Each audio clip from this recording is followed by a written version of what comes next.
ಅಂದ್ರೆ ಇಷ್ಟು ವರ್ಷಗಳು ನೀವು ಸಿನಿಮಾ ಜರ್ನಿಗೆ ಬಂದು ಸಿನಿಮಾ ಫೀಲ್ಡಿಗೆ ಬಂದು ಸೊ ಎಲ್ಲಾದ್ರೂ ನಿಮಗೆ ಅನ್ಸಿಕೊಂಟ ಅಂದ್ರೆ ಬಹುಶಃ ಮಿತ್ರನನ್ನ ಸದ್ಬಳಕೆ ಆಗ್ಲಿಲ್ವಾ ಅಥವಾ ಇಂಡಸ್ಟ್ರಿಯಿಂದ ಅಥವಾ ನನಗೆ ಒಳ್ಳೆ ಪಾತ್ರಗಳು ಬರ್ಲಿಲ್ವಾ ಎಲ್ಲವೂ ಕೂಡ ಹ್ಯೂಮರ್ ಆಗೇ ನೋಡ್ತಾ ಹೋದ್ರು ಕಾಮಿಡಿ ಆಗೇ ನನ್ನ ನೋಡ್ತಾ ಹೋದ್ರು ಅನ್ನೋದು ನಿಮ್ಮ ಮನಸ್ಸಲ್ಲಿತ್ತ?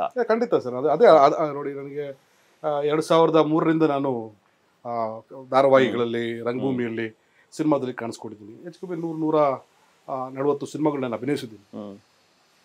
ಸಾಕಾಗ್ಬಿಟ್ಟಿದ್ರೆ ಆ ಹ್ಯೂಮರ್, ಆ ಟೆಕ್ಸ್ಚರು, ನಾವು ಅಲ್ಲದೆ ಇರುವುದಂತ ಆ ಕೋತಿಚ್ಚೆ ಕಾಮಿಡಿ ಅಂತ ಹೇಳಿದ ತಕ್ಷಣ ಅದನ್ನು ಕಾಮಿಡಿ ಭಾಳ ಚೆನ್ನಾಗಿದೆ. ಸಟೈರ್ ಇದೆ, ಅದನ್ನ ಸ್ಲಾಪ್ಸ್ಟಿಕ್ ಇದೆ, ಸಟೈರ್ ಇದೆ, ಸ್ಲಾಪ್ಸ್ಟಿಕ್ ಇದೆ, ಅದನ್ನೆಲ್ಲ ಯೂಸ್ ಡೈಲಾಗ್ ಓರಿಯೆಂಟೆಡ್ ಕಾಮಿಡಿಗಳು, ಈ ಡಬಲ್ ಮೀನಿಂಗ್ ಕಾಮಿಡಿಗಳು ನಾವು ಅಲ್ದೆ ನಮ್ಗೆ ಅಲ್ಲ, ಅದು ನಮ್ಗದು ಹೋಗ್ತಾ ಇಲ್ಲ. ಹಾಗಾಗಿ ಒಂದು ಬಡಿವಂತಿಕೆಯ ನಮ್ಮತನ ಇರುವಂತಹ ಒಂದು ಎಲ್ಲೂ ಕ್ಲೇಶ ಇಲ್ಲದೆ ಇರುವಂಥ ಒಂದು ಒಳ್ಳೆ ಸಿನಿಮಾ ಬೇಕು ಅಂತ ನಾನು ರಾಗ ಮಾಡಿದ್ದೆ ನನ್ನ ಪ್ರೊಡಕ್ಷನಲ್ಲಿ. ಅದು ಭಾಳ ದೊಡ್ಡ ಹೆಸರನ್ನು ತಂದು ಕೊಡ್ತು. ಕಮರ್ಷಿಯಲ್ ಆಗಿ ನನಗೆ ನಿರ್ಮಾಪಕನಾಗಿ, ಕಲಾವಿದರಾಗಿ ದೊಡ್ಡ ಯಶಸ್ಸನ್ನು ತಂದು ಕೊಡ್ತು. ಒಂದು ರಾಜ್ಯ ಪ್ರಶಸ್ತಿ ಸಿಕ್ತು. ಮಿತ್ರ ಅದ್ಭುತ ನಟ, ಇಮೋಷನ್ ಕ್ಯಾರಿ ಮಾಡಬಲ್ಲ ಅಂತ ಎಲ್ಲವೂ ಕೂಡ ನಮಗೆ ಸಿಕ್ತು. ಆದರೆ ಕಮರ್ಷಿಯಲ್ ಸಕ್ಸಸ್ ಕಾಣಕ್ಕಾಗಿಲ್ಲ. ಖಂಡಿತವಾಗಲೂ ಕೂಡ ಡಲ್ಲಲ್ಲಿರುವ ಸ್ಟ್ರೆಂತ್ ಏನಿದೆ ಹ್ಯೂಮರ್ ಅಲ್ಲ. ನನಗೆ ಹ್ಯೂಮರಿಸ್ಟ್ ಅಲ್ಲ. ನನ್ನ ಬಾಡಿ ಲ್ಯಾಂಗ್ವೇಜು, ನನ್ನ ಕುಬ್ಜತನ, ನನ್ನ ಬಣ್ಣ ನಿಮಗೆ ಅದರಲ್ಲಿ ನಗು ಹುಡಿಸಿದ್ರೆ ನನ್ನ ತಪ್ಪಲ್ಲ. ಬಟ್ ವೈಯಕ್ತಿಕವಾಗಿ ನಾನು ಭಾಳ ಸೀರಿಯಸ್ ಕ್ಯಾರೆಕ್ಟರ್ ನಾನು. ಬಟ್ ಅದು ನಟನೆ. ನಟನೆ ಕಾಮಿಡಿ ಅನ್ನೋದು ಅಷ್ಟಿಲ್ಲ ನನ್ನಲ್ಲಿ, ಅಷ್ಟೊಂದು sense.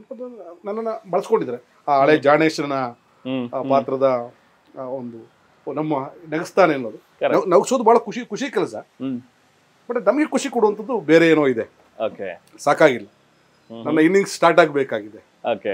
So this is second innings ಅಂತ ಅನ್ಸುತ್ತೆ ನಿಮ್ಮ ನನಗೆ ಅನಿಸುತ್ತೆ. ಹೌದು, ನನಗೆ ಇದು ನನ್ನ ಸೆಕೆಂಡ್ ಇನ್ನಿಂಗ್ಸ್. ಅದರಲ್ಲಿ ನಾನು long way to go, long way ಇದೆ. ನನಗೆ ನಂಬಿಕೆ ಇದೆ. ನನಗೆ ಒಳ್ಳೊಳ್ಳೆ ಸಿನಿಮಾಗಳು, ಕಾದಂಬರಿ ಆಧಾರಿತ ಚಿತ್ರಗಳು, ಬ್ರಿಡ್ಜ್ ಮೂವಿಗಳನ್ನ ಮಾಡಬೇಕು, ಪ್ರೊಡ್ಯೂಸ್ ಮಾಡಬೇಕು, ಅಭಿನಯಿಸಬೇಕು, ದೊಡ್ಡ ನಿರ್ಮಾಪಕನಾಗಿ ನಿಂತ್ಕೋಬೇಕು, ಭಾಳ ದೊಡ್ಡ ಕಲಾವಿದರಾಗಿ ನಿಂತ್ಕೋಬೇಕು. ಒಂದು ದಿನ ನಮ್ದೆಲ್ಲ ಮುಗಿದು ನಾವು ಸಾಯುವಾಗ ಭಾರತ ದೇಶದ ತ್ರಿರಂಗ, ಒಂದು ನಮ್ಮ ದೇಶದ ಬಾವುಟ, ಅದು ನಪ್ಕೊಂಡು ಮಲಗಬೇಕು, ಒಂದು ರಾಷ್ಟ್ರ ಪ್ರಶಸ್ತಿ ತಗೋಬೇಕು, ಭಾಳ ದೊಡ್ಡ ಆಸೆ ಇದೆ ನನಗೆ. ಭಾಳ ದೊಡ್ಡ ಆಸೆ. ಅಂಡ್ ಬ್ಯೂಟಿ ಕಾನ್ಶಿಯಸ್ನೆಸ್ ತುಂಬಾ. ಹೌದು, ಮುಂಚಿಂದನೂ. ಹೌದು, ನಾನು ಭಾಳ ಬ್ಯೂಟಿ ಕಾನ್ಶಿಯಸ್ ಇದ್ದೀನಿ ನಾನು. ನಮ್ಗೆ ಗೊತ್ತಿದೆ ನಾವು ಚೆನ್ನಾಗಿಲ್ಲ ಅಂದಾಗ ಆ ಚೆನ್ನಾಗಿ ಗೆಲ್ದಿ ಇರೋದನ್ನ ಹೆಂಗೆಲ್ಲ ಚೆನ್ನಾಗಿ ಮಾಡ್ಕೋಬೇಕು ಅಂತ ಭಾಳ ಆಸೆ ಪಡ್ತೀನಿ ನಾನು. ನನ್ನನ್ನು ನಾನು ತುಂಬ ಪ್ರೀತಿ ಮಾಡ್ತೀನಿ. ನನ್ನನ್ನು ನಾನು ಪ್ರೀತಿ ಮಾಡಿದ್ರೆ ಮಾತ್ರ ಇನ್ನೊಬ್ಬರು ಪ್ರೀತಿ ಮಾಡೋಕ್ಕೆ ಸಾಧ್ಯ ಇದೆ. ನನಗೆ ದೇವರು ಕೊಟ್ಟಿರೋ ಸುಂದರವಾದ ಜೀವನವನ್ನು ಸುಂದರವಾಗಿ ಇಟ್ಕೋಬೇಕು, ಭಾಳ ಕ್ಲೀನಾಗಿ ಇಟ್ಕೋಬೇಕು, ಒಳ್ಳೆ ಊಟ ಮಾಡಬೇಕು, ಎಕ್ಸರ್ಸೈಸ್ ಲೈಫ್. ಹೌದು, ಪಾರ್ಲರ್ಗೆ ಹೋಗ್ಬೇಕು, ಒಳ್ಳೆ ಕಟಿಂಗ್ ಮಾಡ್ಕೋಬೇಕು, ಇರೋದನ್ನ ಚೆನ್ನಾಗಿ ಇಟ್ಕೋಬೇಕು. ಅಂಡ್ ಮನೇಲಿ ಫಸ್ಟ್ ಕಿರಿಕಿರಿ ಅನ್ಸಿದ್ದು ಮನೇಲ ಅಂತ ಹೇಳಿ, ಈ ಗಡ್ಡ, ಈ ವೈಟ್ ಹೇರ್ ಇವೆಲ್ಲ? ನನ್ನ ಮಗಳು, ನನ್ನ ಮಗ, ನನ್ನ ಮನೆಯವರು ಯಾರೋ ಒಬ್ಬರು ಫಾರಿನ್ ಎಲಿಮೆಂಟ್ ಅಪರಿಚಿತ ವ್ಯಕ್ತಿ, ಯಾರಿದು ಅನ್ನೋ ಮಟ್ಟಕ್ಕೆ ಆಗಿದೆ. ಮನೆ ಹತ್ರನು ಮಂಗಳೂರಿಂದ ಶೂಟಿಂಗ್ ಮುಗಿಸ್ಕೊಂಡು ಬಂದಾಗ ಅಕ್ಕಪಕ್ಕದವರೆಲ್ಲರೂ ಕೂಡ ಯಾರು ಇವರು ಮಿತ್ರವ್ರ ಮನೆಗೆ ಬರ್ತಿದಾರಲ್ಲ ಅನ್ನೋ ಒಂದು ಫೀಲ್.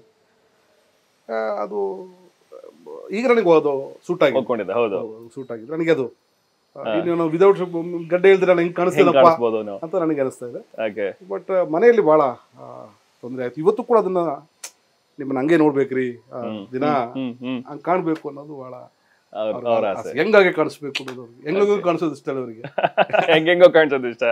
ಬಟ್ ಸ್ಟಿಲ್ ನಾವು ತುಂಬಾ ದಿನ ಆದ್ಮೇಲೆ ನಿಮ್ಮನ್ನ ನೋಡಿದಾಗ ನನಗೂ ಒಂದ್ ರೀತಿ ಅದೇ ತರ ಫೀಲ್ ಆಯ್ತು. ಇದೇನಿದು ಮಿತ್ರ ಅವ್ರನ್ನ ನಾವು ನೋಡಿದ್ ಬೇರೆ, ಇದೇನು ಈ ತರ ಇಷ್ಟು ವೈಟ್ ಹೇರ್ ಇದೆ, ಇಷ್ಟು ವೈಟ್ ಗಡ್ಡ ಬರುತ್ತೆ ಅಂತ ಯಾರಿಗೂ ಗೊತ್ತಿರ್ಲಿಲ್ಲ. ನೀವ್ ಹೇಳ್ದಂಗೆ ನಿಮಗೂ ಕೂಡ ಗೊತ್ತಿರ್ಲಿಲ್ಲ ಇದು. ಅಂಡ್ ಹೋಟೆಲ್ ಬಿಸ್ನೆಸ್ ಅಲ್ಲಿ ಇರೋದ್ರಿಂದಾಗಿ, ಹಾಸ್ಪಿಟಾಲಿಟಿ ಬಿಸ್ನೆಸ್ ಅಲ್ಲಿ ಇರೋದ್ರಿಂದಾಗಿ ಬಹುಶಃ ನೀವು ಸ್ವಲ್ಪ ಕ್ಲೀನ್ ಆಗಿ, ಕ್ಲೀನ್ ಶೇವ್ಡ್ ಇದೆಲ್ಲದಕ್ಕೂ ಹೆಚ್ಚು. ನನ್ನ ಸ್ಟಾಫ್ ಹೇಳೋದು, ಶೇವ್ ಮಾಡಪ್ಪ, ಯಾಕೆ ಸಂಬಳ ಕಟ್ ಮಾಡ್ರಿ ಒಂದು. ನನ್ನ ಸ್ಟಾಫ್ ನೀವು ನೋಡಿರ್ಬೋದು. ಕರೆಕ್ಟ್, ಹೌದು. ನಂದು ಈಗಲೂ ಶೇವ್ ಇಲ್ಲ ಅಂತ ಹೇಳಿದ ತಕ್ಷಣ ಕಾಸು ಕೊಟ್ಬಿಟ್ಟು ಮನೆಗೆ ಹೋಗುವಂತ ಕಳಿಸ್ತಾರೆ. ಶೇವ್ ಮಾಡ್ಕೊಂಡು ಬಂದ್ರೆ ಬನ್ನಿ, ಇಲ್ಲಾಂದ್ರೆ ಬರಬೇಡಿ. ನನ್ನದು ರೂಲ್ಸ್, ಅದು ಸಿಸ್ಟಮ್. ಅದು ನನಗೆ ಬಟನ್ ಹಾಕಿರ್ಬೇಕು, ಬಟ್ಟೆಗಳು ಇಸ್ತಿರಿ ಆಗಿರ್ಬೇಕು, ಅವರಿಗೆ ಕ್ಲೀನ್ ಆಗಿ ಕಾಣಿಸ್ಬೇಕು, ಖುಷಿ. ನನ್ನ ಸುತ್ತಮುತ್ತ ಇರೋರು ಚೆನ್ನಾಗಿದ್ರೆ ನಾನು ಚೆನ್ನಾಗಿರ್ತೀನಿ ಅನ್ನೋ ಉದ್ದೇಶ ಅಂತ ನನಗೆ. ಇವತ್ತು ನಮ್ ಸಾರೆ ಗಡ್ಡೆ ಬಿಟ್ಕೊಂಡ್ ಬಂದಿದ್ದಾರೆ. ಅವ್ರ ರಿಯಾಕ್ಷನ್ ಹೇಗಿದೆ ಸರ್? ಏನ್ ಹೇಳ್ತಾರೆ ಅವರು? ಮಗ ಮನಸ್ಸಿಗೆ ಬೇಕು, ಮಗ ನಮಗೆಲ್ಲ ಹೇಳ್ತಾನೆ. ಈಗ ಬಹುಶಃ ಈಗ ಎದುರುಗಡೆ ಸಿಕ್ಕಾಗ ಹೇಳಂಗಿಲ್ಲ ಅನ್ಸುತ್ತೆ, ಹೋಗಿ ಶೇವ್ ಮಾಡ್ಕೋಬಾ ಅಂತೇಳಿ ಮೊದ್ಲು ನೀವು ಮಾಡಿ ಸರ್ ಅಂತ ಮನ್ಸಲ್ಲಿ ಅನ್ಕೋತಾರೆ. ಬಟ್ ಯಾರು ನನ್ನನ್ನ